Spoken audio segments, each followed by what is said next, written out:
It is June 29th, 2026, and the Boston Red Sox just swept the New York Yankees in a 4-game series last weekend. I've got my Red Sox hat on to show my support. Oh, and I guess Supergirl came out too. So grab your popcorn and let's talk about Supergirl.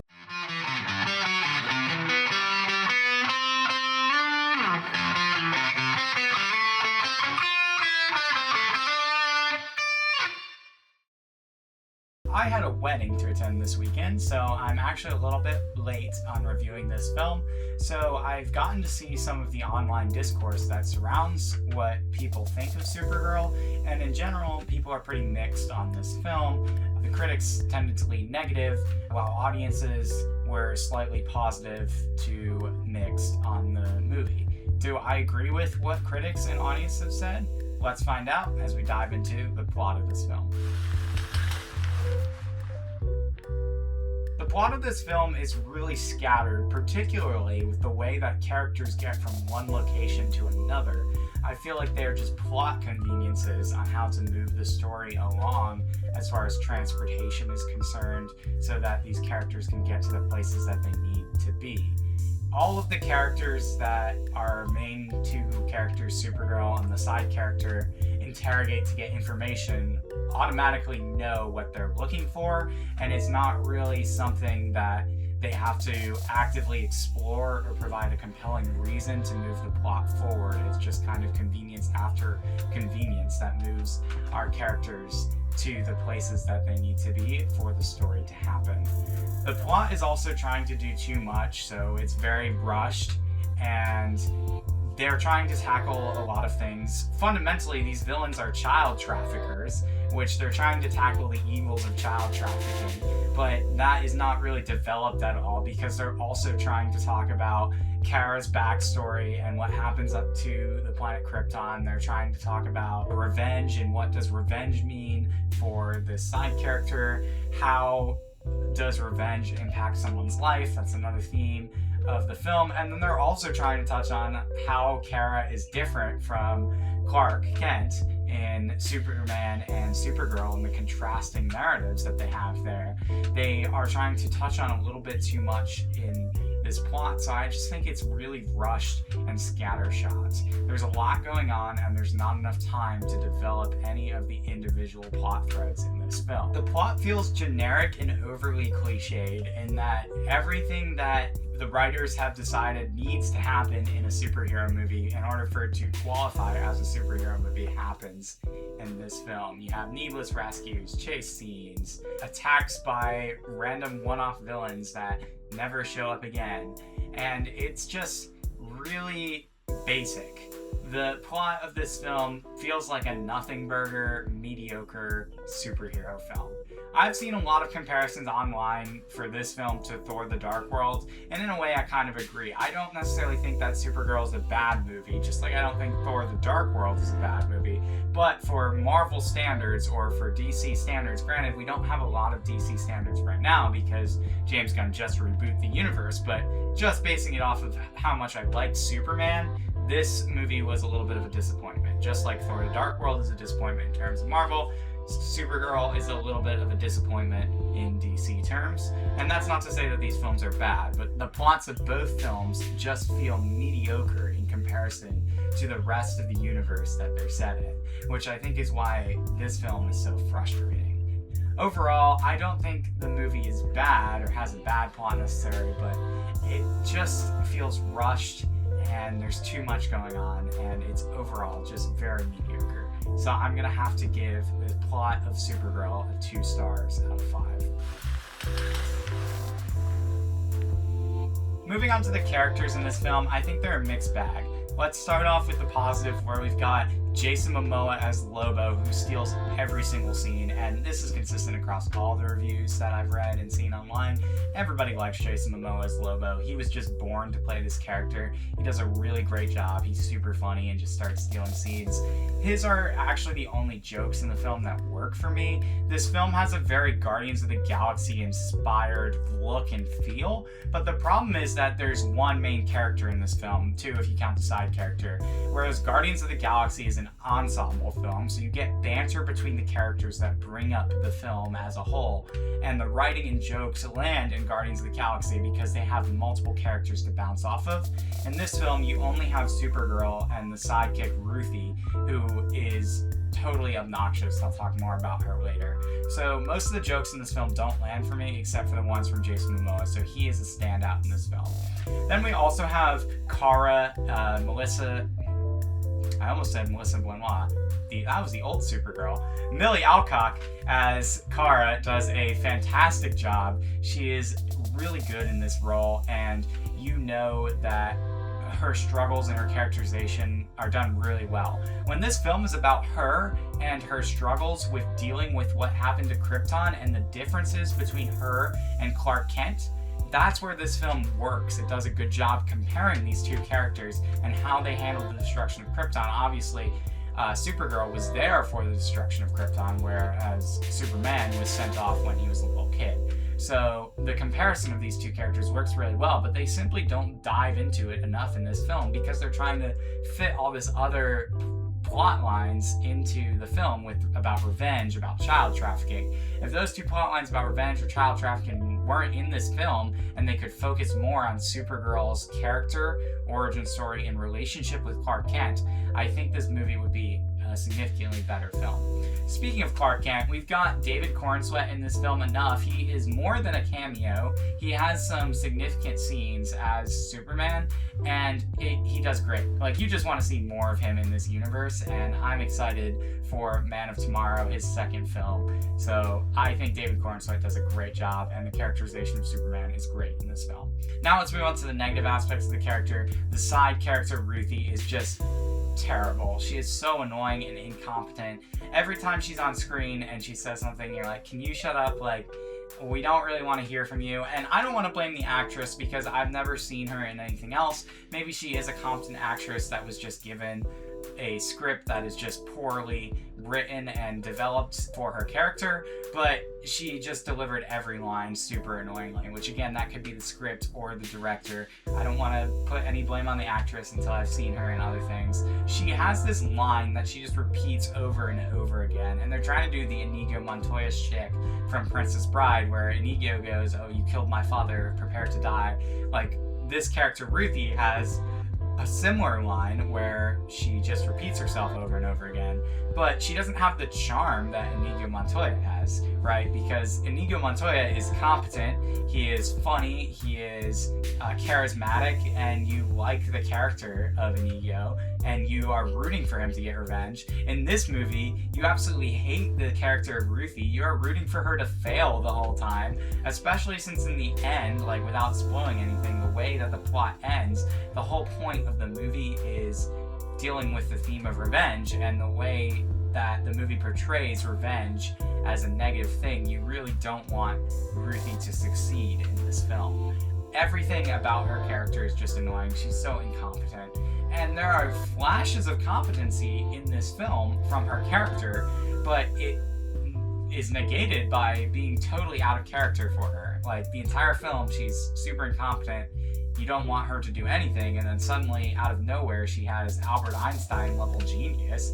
Like, it doesn't make any sense for her character. And then she's also just a terrible and annoying sidekick character in the movie to begin with. The second problem with the characters in this film is the villain. Of course, they're child traffickers, they're evil, you want to see them fail, but they're just like a gang of pirates. They don't have any development to their reason why they're doing what they're doing, and it's a one-off line. It's like, oh, they capture children, little girls, to further their race because they're all male race.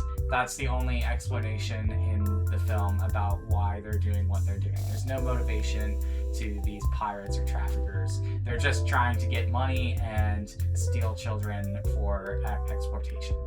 And it's like if in Guardians of the Galaxy, the Ravagers were the main villain of Guardians of the Galaxy 2. The Ravagers are a nice flair, a nice spice in Guardians of the Galaxy, but they're not the main villains. You have Ego and the Sovereign as the more central villains of Guardians Volume 2, with Sovereign are the first half and Ego's the second half. So there is more development there than if the Ravagers were just the villain. This film just takes the Ravagers, essentially a copy of the Ravagers, and makes them the main villain.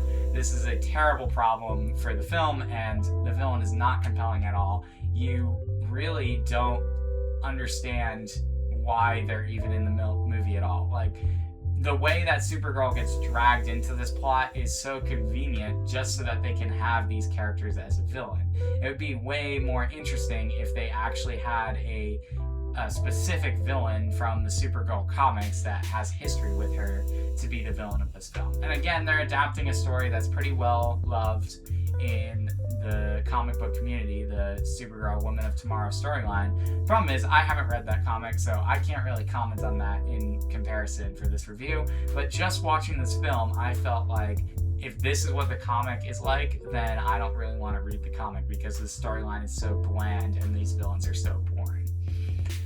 Overall, I have to give the characters 2 stars once again. I enjoyed Supergirl's characterization, I enjoyed Lobo, but the side characters really drew me out of the movie, and the villains are absolutely terrible in this film.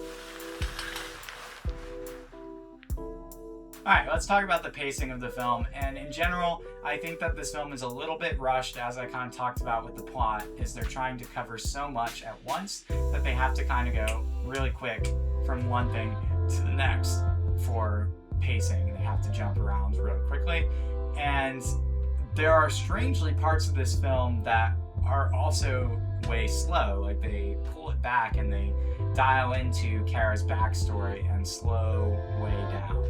There's also, in the third act, I think there's a part that's very similar to the ending of Mandalorian and Grogu that I talked about on my channel, where it also slows down a bit because one of the characters is out of commission and the other character has to save said character, just like in The Mandalorian. Grogu is very slow in that particular instance. So I think this film is kind of all over the place with pacing.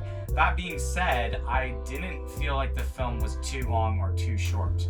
I just thought it was inconsistent with how fast or slow it went through the film, and that they were trying to shove too much in to what they had going on. I think if they cut out a bit of the plot lines and kept the pacing more consistent throughout the film, I think it would have been pretty solidly paced. So I'm going to have to go 3 stars on the pacing overall.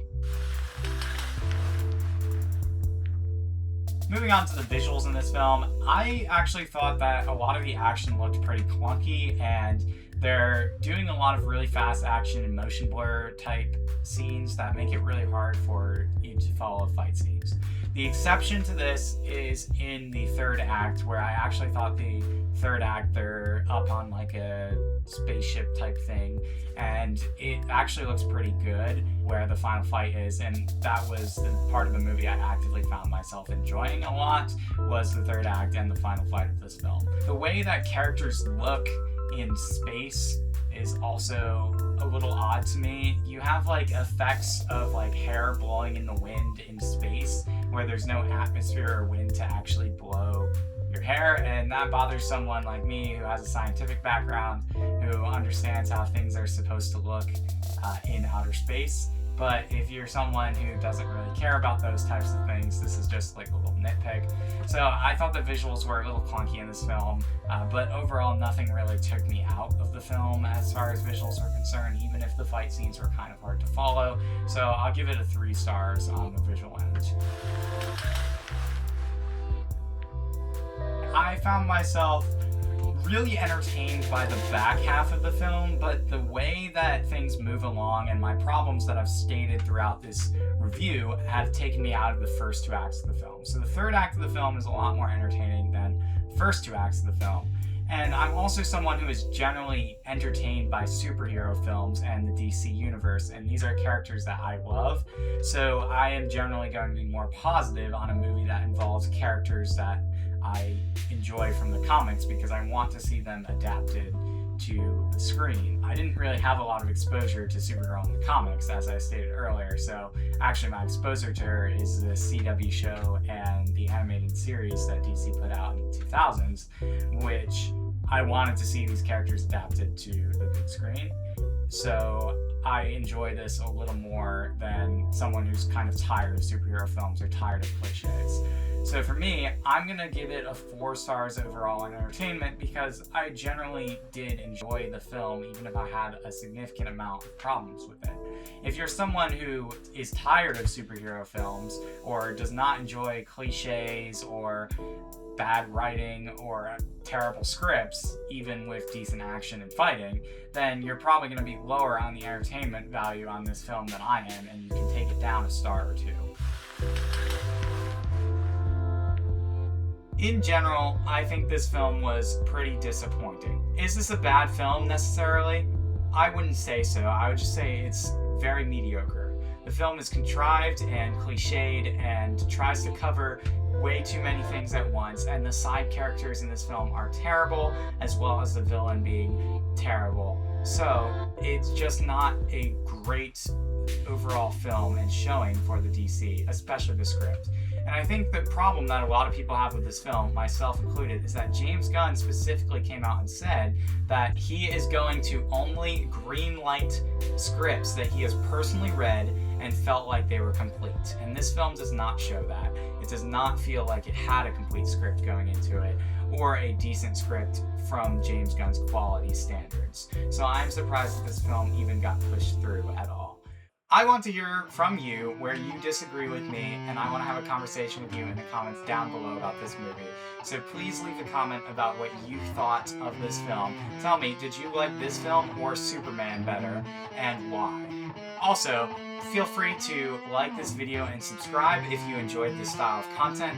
I post all kinds of nerdy content on my channel, mostly film reviews and rankings. I'm hoping to dive into the video game world soon, but video game reviews take a lot longer because it takes a lot longer to complete a video game than watch a movie.